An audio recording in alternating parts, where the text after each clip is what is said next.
सदगुरु जोगी पीर धाम से समझेंगे कि बाबा जी का तीर्थ या यात्रा करने का क्या फल मिलता है और कितना फल मिलता है। तो बाबा जी की तीन तरह की भक्ति होती है। एक तो शारीरिक कर्म इंद्रियों से, दो हाथ दो पैर एक जीवा, उसमें लोग तीर्थ करने जाते हैं। जब गुफा पे जाते हैं बार बार, जब जो भी राधे इष्ट है उनके वहाँ सोचते हैं कि हम तीर्थ करने जा रहे हैं, जब हम यात्रा पे जा रहे हैं। ये पहली तरह की भक्ति है। दूसरी बाबा जी की चौकी, जिसमें नाम गुण रूप लीला धाम का गुणगान होता है और मन बुद्धि को उसमें जोड़ना होता है। और तीसरी गुरु के चरणों में रह के बाबा जी के मंत्र या गुरु मंत्र का जप करना, तन मन धन से गुरु प्यारी साथ संगत की और उस धाम की सेवा करना। ये सबसे प्रमुख भक्ति है जिसका 100% फल मिलता है। दूसरी वाली का 50% और पहली वाली का 25%। वो 25% भी उसको मिलेगा जिसको तीर्थ की समझ हो। तीर्थ का मतलब होता है जिस भी आराध्य इष्ट देव के लिए हम तीर्थ करने जा रहे हैं वहां पे कोई संत हो जो पूर्ण हो, उनके सानिध्य हम जाए, एक दो दिन दें या कुछ घंटे, जब जैसे भी हम प्लान करके गए हैं। क्योंकि हमारा शारीरिक श्रम भी लगा, हमने पैसा भी खर्च किया और हम तीर्थ पे भी गए, यात्रा पे भी गए। लेकिन तीर्थ उसको माना जाता है जहाँ कोई साधु संत महात्मा लोग हों, जैसे वहां हम रामायण पढ़े, गीता पढ़े, शिव पुराण पढ़े, उनके बारे में, शिव के बारे में, बाबा जी के बारे में, उनके अवतार लीलाओं के बारे में ज्ञान प्राप्त करें, उनके सानिध्य शरणागत रहे, घर परिवार संसार से बिल्कुल कट ऑफ होके वो एक दो दिन उन्हीं की शरणागति में रहे, वहां सेवा करें, सत्संग सुने, उनसे ज्ञान प्राप्त करें। अब जो फिर प्राप्त करके आए हैं वो सारा कुछ संसार में इम्प्लीमेंट करें, अपने जीवन में उस ज्ञान को धारण करें, फिर उसके बाद वैसा ही बिहेव करें, तब हमारा तीर्थ करना या यात्रा करना सफल है। लेकिन समथिंग इज बेटर, इधर उधर घूमने से अच्छा है, टाइम वेस्ट, पैसा वेस्ट करने से अच्छा है कि अगर हम तीर्थ पे जा रहे हैं, लेकिन तीर्थ करने से बड़ा फल हमने आपको बताया। ये तीर्थ करना कर्म इंद्रियों की भक्ति है और उसके बाद चौकी ज्ञान इंद्रियों की भक्ति है और उससे भी बड़ी है मन की भक्ति, स्मरण भक्ति जिसको कहते हैं। गुरु ने जो मंत्र दिया उसका जप करना, सिमरन करना, जब गुरु प्यारी साथ संगत की और गुरु के धाम की सेवा करना, जहाँ पे वो रह के ज्ञान बांट रहे हैं। और गुरु ब्रह्मा, गुरु विष्णु, गुरुदेव महेश्वरा, उनमें शिव की जोत है और शिव के अवतार बाबा पौड़ारी जी भी है। और गुरु के चरणों में 68 तीर्थ, 4 धाम, गंगा गंगा यमुना सरस्वती, ये सब का निवास होता है। इसलिए ये सबसे बड़ी भक्ति है अगर कोई करे तो। उल्टा तीर्थ जाने से लोग वो आन के यहाँ हमें मंगते बन के जाना है, भिखारी बन के जाना है, कुकर बन के जाना है, पतित भाव से जाना है कि हम पापी हैं, हम दोषी हैं।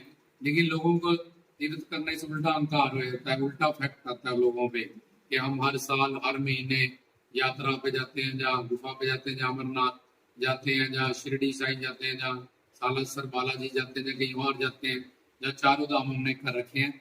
जो अंदर पतित पावन सीताराम था कि हम पापी हैं, दोषी हैं, मंगते हैं, कुकर हैं, ये सब बातें भी छोड़ के जिससे कल्याण होना होता है, उल्टा और ज्यादा अहंकार से युक्त हो जाता है और शारीरिक उसमें श्रम भी लगता है।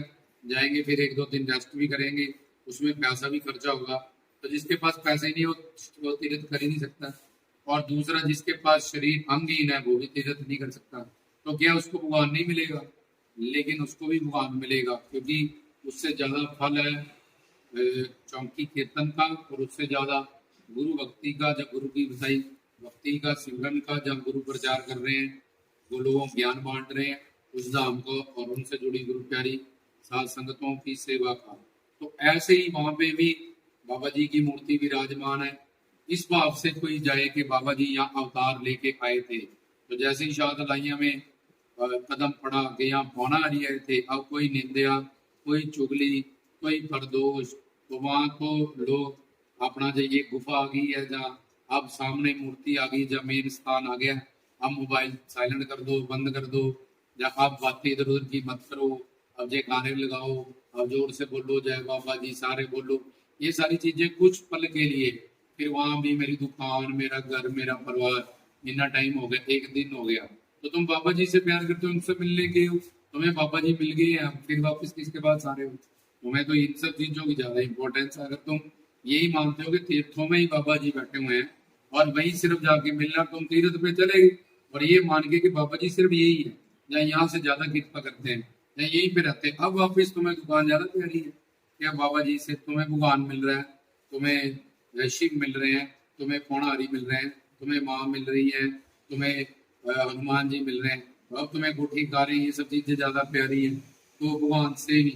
इसलिए घर में भी वही भगवान है, तुम्हारे अंदर भी वही भगवान है, मोहल्ले के मंदिर में भी वही भगवान है, शहर के मंदिरों में भी वही भगवान है। तो भगवान छोटा बड़ा नहीं होता, प्रभु व्यापक सर्वत्र सरमाना, वो हर जगह पे सामान्य रूप से सर्वव्यापक होके रहता है। अगर ये भाव है तो वहां जाओगे, एक ही कदम रखोगे तो निहाल हो जाओगे। यहाँ मेरे पौणारी आए थे, उनके चरण पड़े थे प्रभु राम के अयोध्या में, वृंदावन में।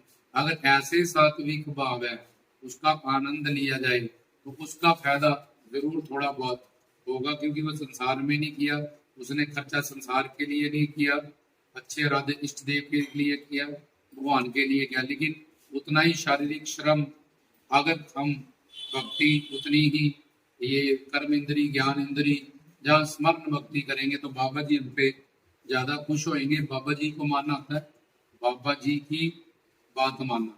तो बाबा जी तो 5 साल में ही गुरु के पास रह गए, 12 साल उनके पास रहे, शिक्षा दीक्षा प्राप्त की, उन्हीं के रूप उन्होंने ब्रह्मा विष्णु शंकर सबको पाया, सबको माना। मीरा रविदास जी के साथ रही, शबरी ऋषि मतंग जी के साथ ही, भाई लाना जी, गुरु नानक देव जी के साथ रहे। तो ऐसे जब हमें बाबा जी की कृपा होने लगती है तो कर्म इंद्रियों से, ज्ञान इंद्रियों से, हम स्मरण भक्ति से जुड़ जाते हैं। लेकिन something is better than nothing, कुछ भी ना करने से अच्छा, इतना बंदा संसारी और मोह माया में फंसा हुआ है तो उससे तो बेटर है तीर्थ करें। लेकिन तीर्थ का पूरा फल और लाभ तब मिलेगा वहां कोई गुरु हो, संत हो, महात्मा हो और ये सब चीजें जो सिखाएगी इसका पालन किया जाएगा। नहीं तो उल्टा नुकसान ये है कि और ज्यादा जो पतित भाव था, अपने अंदर के पापी हैं, दोषी हैं, उसका तीर्थ का अहंकार ना रखने के हर नया साल मैं गुफा पे होता हूँ, हर महीने में गुफा पे होता हूँ, पीर नगाए होता हूँ, या मैं तिरुपति या बालाजी होता हूँ या शिरडी साई होता हूँ। किसी शास्त्र में, वेदों में, ग्रंथों में, गुरबाणी में लिख रहा है तीर्थ नामा जेतिस पावा। अगर मैं अपने गुरु को अच्छा लगता हूँ, बाबा जी को, तो मुझे सारे तीर्थों का फल मिल जाएगा। मत विचरतन जवार माणक, अगर तुम्हारी बुद्धि का सत्संग, मन बुद्धि का कीर्तन और सिमरन से हो गया, इससे बड़ा कोई तीर्थ नहीं है। तो बाबा बालकनाथ जी भी अपने गुरु दत्तात्रेय नाथ के गुजरात जूनागढ़ के डेरे में जाके भक्ति साधना करके आए थे, वही उनका सबसे बड़ा तीर्थ है। तो जिनको सही गुरु या सही ज्ञान प्राप्त नहीं होता, एट स्टार्ट जैसे शुरू में ए फॉर एप्पल सेब बना देते हैं, बी फॉर बॉय लड़का, सी फॉर कैट बिल्ली बना देते हैं सिखाने के लिए, जहाँ शुरू में जोतें, धूप, अगरबत्तियाँ, ये सब चीजें हमारी हेल्प करती हैं। लेकिन जब पढ़ाई बढ़ती जाती है, पीएचडी पे जाते जाते एक ही सब्जेक्ट रह सकता है और उसी के 2 साल इसी समय करने होते हैं और एक गाइड होता है। ऐसे ही एक गुरु चाहिए जो सही ज्ञान दे, जिसके रूप बाबा जी हमारे साथ ही हैं और बाबा जी हर मूर्ति में है, हर जगह में है।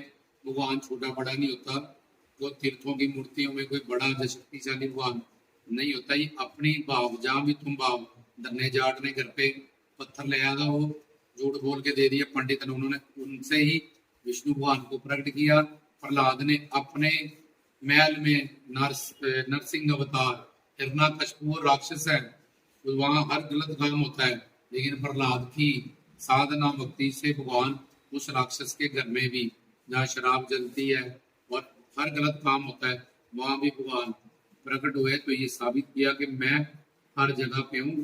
तीर्थों को ये सोच के मत करो कि यहाँ आने से मैं ज्यादा खुश होता हूँ या यहाँ आके तुम्हें कुछ ज्यादा फल मिल जाएगा। ये तुम्हारी अपनी सोच है, मानव बुद्धि की उपज है। कोई वेद शास्त्र, ग्रंथ, पंथ, संत, शास्त्र, बाबा जी हमें ये बातें नहीं सिखाते हैं। इन बातों का ध्यान रखें। जय बाबा।